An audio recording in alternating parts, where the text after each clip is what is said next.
What's going on, everybody? Vince Goodrum here.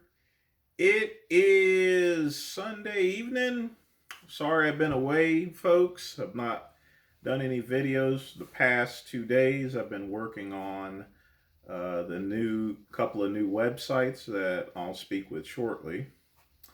But the reason why I'm making this video is, there's a couple of social justice warriors out there. That's what I call them. That are basically polluting the 911 victims, claiming, and this is the thing, claiming that while we lost 3,000 people, over the course of 20 years, 200,000 lives have been lost. And the thing about it is, first off, I don't ever make videos or do any business on 9/11 for obvious reasons. I don't want to go and push a monetary agenda, taking advantage of a particular day. But there's a couple of things that I need to let these social justice warriors know. Now, the reason why they do make these types of comments, and number one, most of them are born in the late 90s. So they were just toddlers or not even born at all whenever 9/11 happened. Other people, they fucking know better than to do this here. So I'm going to go and explain a couple things, and some of the things that I'm going to state here is going to be quite disturbing. So if you're kind of squeamish on things like that, this is probably not the video, but I'm just giving a fair warning. And here's the thing to these social justice warriors, for those that weren't around or wasn't born or anything like that. So the first thing I'm going to explain is memorials. Do you know why there is not so many 9/11 memorials for? Simply, and I'm going to give you the explanation. The reason why there's a 9/11 memorial is because there's no bodies or what's left of them. You have to understand, when an airplane hits any type of building or crashes into the field, it immediately incinerates everything around it, including human beings. The Flight 93, with all the passengers that was up there, the forensics was only able to get only about 600 pounds of biological material. I think the most that they ever got was like part of a spine, like a little itty bitty part. The rest of it was all unrecognizable as the fire had consumed it. And that's going to be expected with the crash into the Pentagon and into the, two towers, the North and the South Tower. Okay? Now, number two, when it comes to what's left, you got to think about a couple things here. So when the planes hit the towers, of course, naturally, some people were incinerated immediately. Other people who were trying to escape, they were incinerated as well. And of course, some people chose to jump as well, which, if you can imagine jumping from I think they were cut off at the 83rd floor. If you can imagine a person falling 83 floors up, it doesn't leave much to imagine as far as to the type of carnage, especially when there are so many bodies just going off the roof, essentially. That's not even the worst part at all. You also have firefighters that were going up to save them. We lost over 300 firefighters. Very brave men. They went up there and they did their jobs. I can only imagine a fire chief. He was sending people up knowing that these people were not going to be coming back. It was going to be a pretty bad day. Little did they know just how bad it really would be.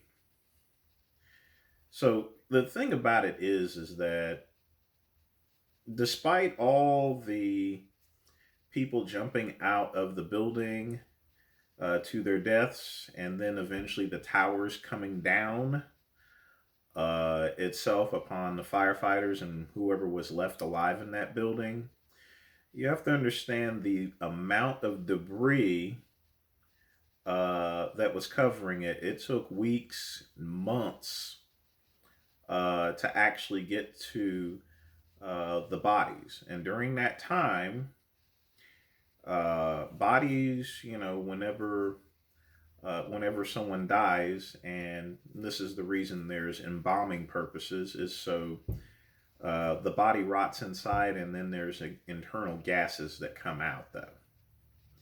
And with those gases, it attracts things such as maggots, roaches, ants, and other creatures that will consume the corpses, in other words.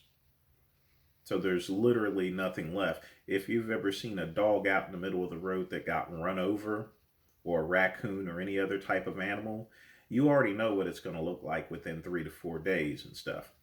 This is the same thing as far as those bodies are concerned. There's nothing left of it. Some of them have been consumed and incinerated by a fire.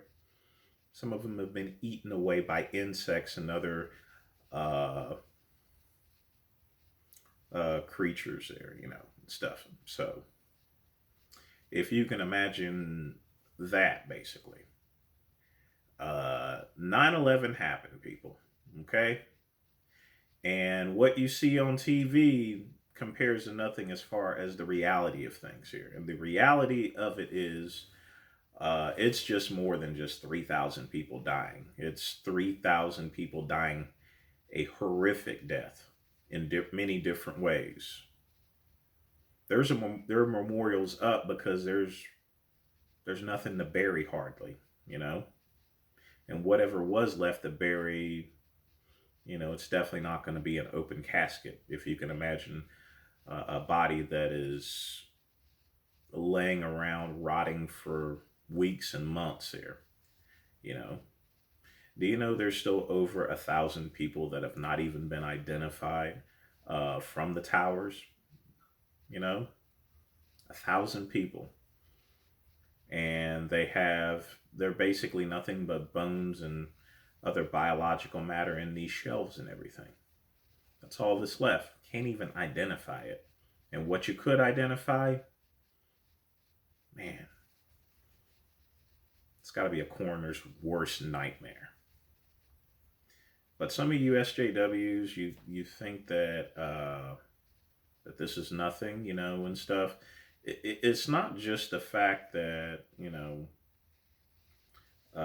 this actually happened, but if you can imagine an entire nation, whenever I woke up that morning, I remember, and one thing about 9/11 is everyone remembers what they were doing. And I certainly remember what I was doing.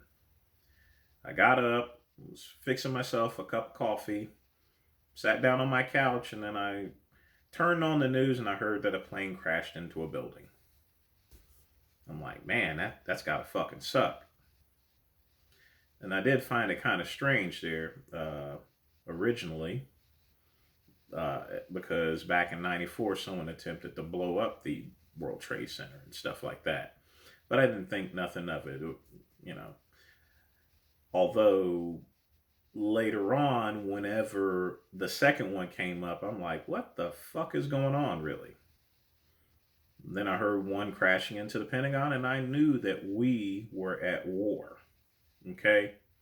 People were trying to kill us, in other words. And the level of fear that was around, I mean, you can imagine, and like I said, whenever you're having to go out and everything and get on an airplane, you have to look over your shoulder and everything, and you got to look around and think, is this plane going to be hijacked or something, Is someone's going to do something to me? I go and walk in this building. Is someone going to go and fly a plane or drive a truck into a building? That was also another thing that people were being warned about, that, trucks can be driven into buildings there and take those down just as well, you know?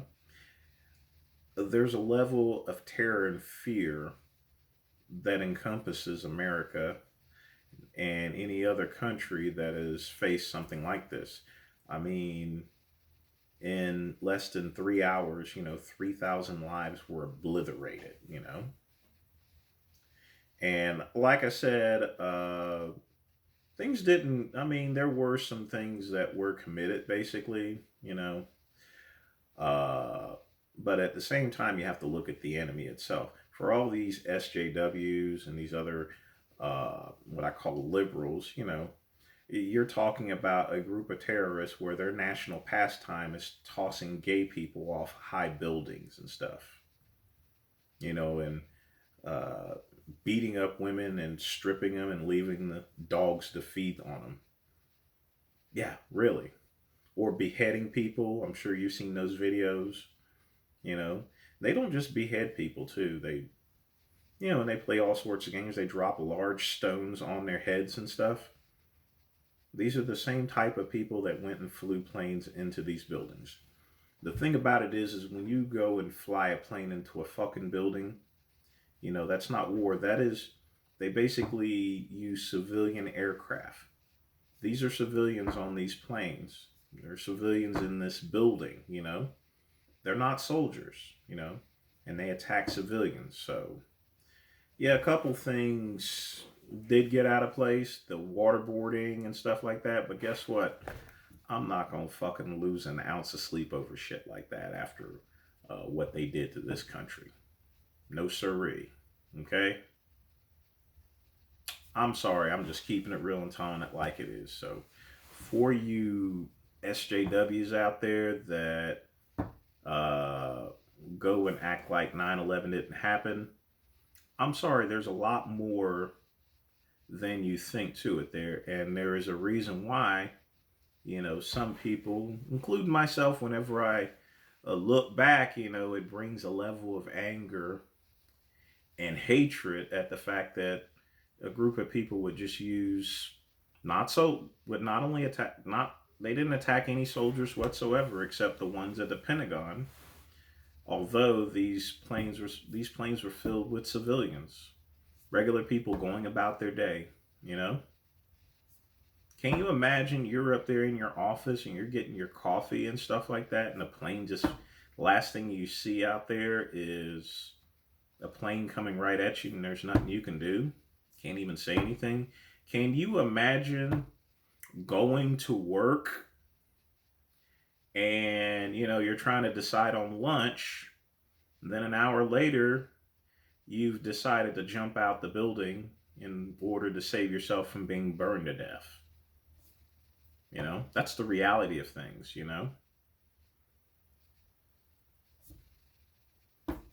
You only have a couple of seconds just before you hit the bottom, and then just to add insult to injury, your body's laying there for weeks on end. There's nothing left to bury there, people. That's the reality of a particular situation like that. That's why, so many people have so much hatred there and wanted to get some revenge. And you know what? Like I said, there's a couple of things I will admit that were done, but I'm not going to, like I said before, I'm not going to lose 1 ounce of sleep over it whatsoever. None.